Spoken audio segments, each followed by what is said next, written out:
Pag-usapan natin ngayon ang viral sa social media na post ni Senator Robin Hood Padilla. Meron siyang ini-endorso na mga presidential candidate by 2028. Kaya lang hindi si BP Sara. So ano ba yan? Nagtaksil na.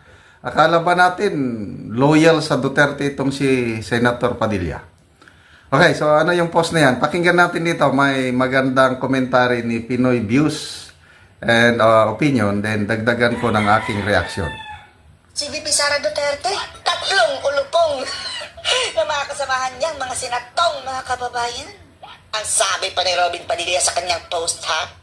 Na dito daw sa aming bahay o bulwagan. Oh. Ano ba talaga, bahay o bulwagan?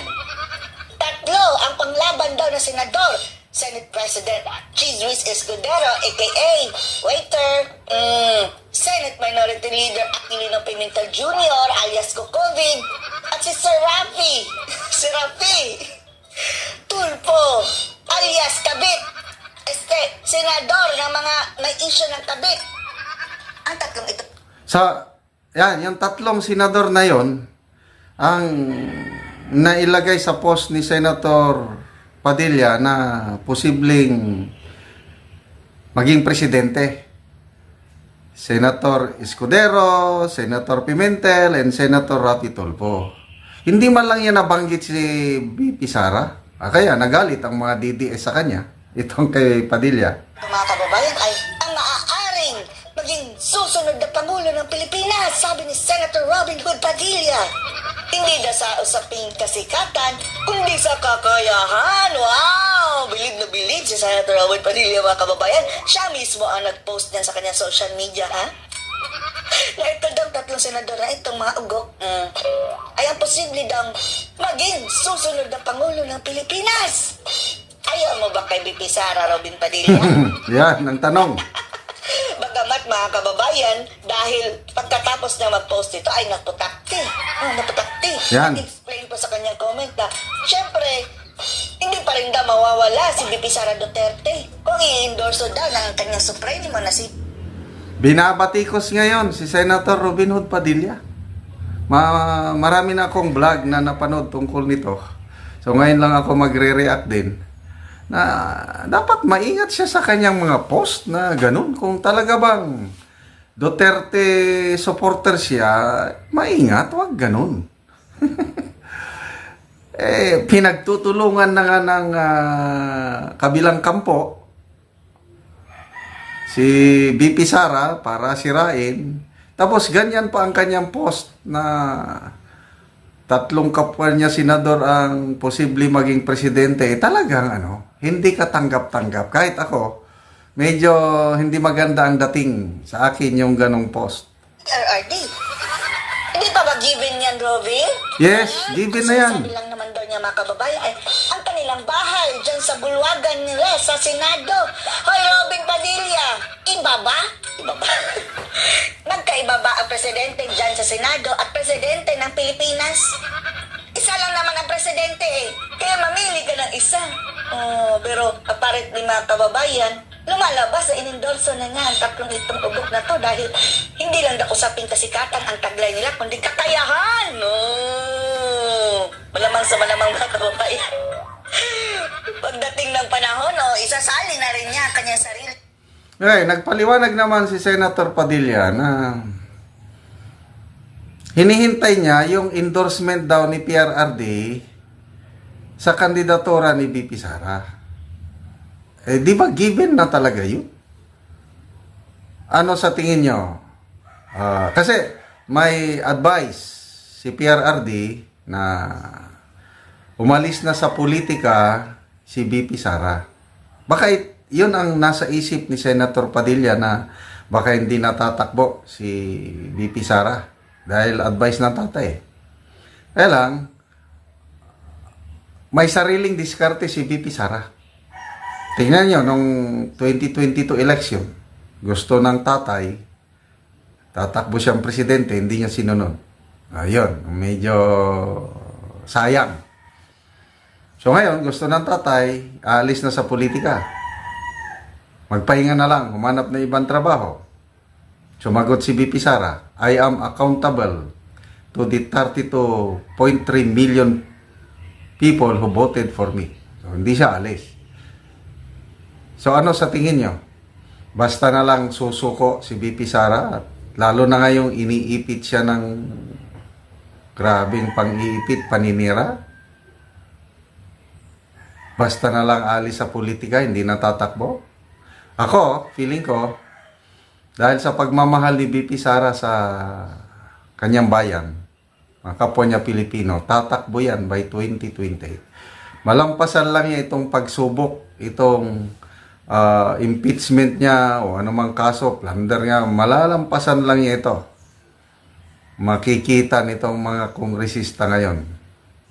So, nagkakamali si Senator Robin Hood Padilla na nag-endorso ng 3 senador. Tuloy natin. Diyan sa 3, gawin mo ng 4, Robin, isali mo na sarili mo. Gaya ni Pacquiao, di ba? Tumakbong presidente. Gayon pa man, Robin. Kahit pa'y sinabi mong kung talagang si Sara ang iyong susuportahan, hindi mo na dapat pinost ang mga ganyan. Lumalabas mga kababayan na parang dalawang traidor, di ba? Alam naman natin na ang ating pambato ay si BP Sara, bakit nag-endorso ka pa ng iba? Eto pang mga ungas na mga Escudero, waiter, Rapi Tulfo na dikit sila ng laban ni BP Sara. Nagtay na nga daw, ng rating. In-endorso mo pa. Tapos yung isang COVID na traidor din. Ano ba talaga, Robin? Tingnan natin, ha? Tapos naglabas pa siya ng video, mga kababayan. Wow! Para prito, di ordinaryo, use new Mamacita's all-purpose marinade. Tingnan natin, ha? Tapos naglabas pa siya ng video, mga kababayan. Ito, presidente daw na yan ni Robin Padilla, ha? Si COVID Pimentel, mga kababayan. Apparently, mga kababayan, bilib na bilib pa rin si Robin, although Okay, anyway, latest survey, malaban na yung WR numero survey, no? Balitado naman yon. Nagtay si BP Sara at Senator Rapi Tulfo, 24% each ang nakuha nila. So sila talagang maglalaban. Romualdez, 1% lang. Kaya malayo talaga itong si Speaker Martin Romualdez. Hindi siya maging presidente sa isang patas na labanan. So I don't know kung anong gagawin nila. Si Senator Tulfo, I don't know kung papayag ba yan na maging... hindi pa, yung WR survey pala, kahit WR numero survey, kahit Vice President, talunan pa rin si 3% lang ang nakuha ni Speaker Martin Romualdez. Kaya ayaw na ayaw sa kanya talaga ng taong bayan. Presidente man o Vice President. Okay, may napanood akong online survey na kita ko. Daily Feed ang nagtanong. Sino ang inyong iboboto kung ngayon ng eleksyon? So, 4 ang tinanong.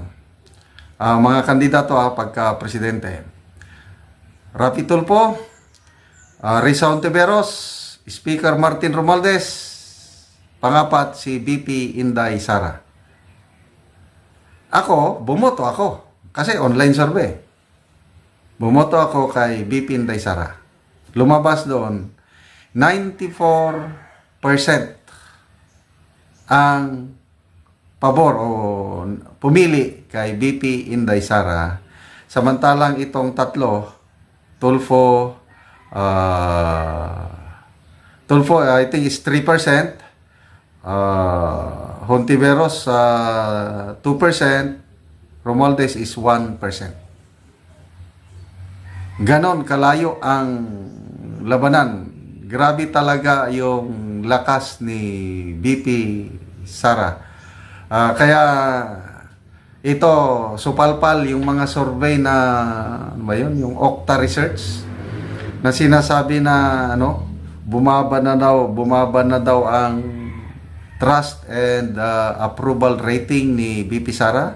na mas mataas na si Speaker Martin Romualdez. Hindi na po kuwan ang mga Pilipino, hindi madaling lokohin.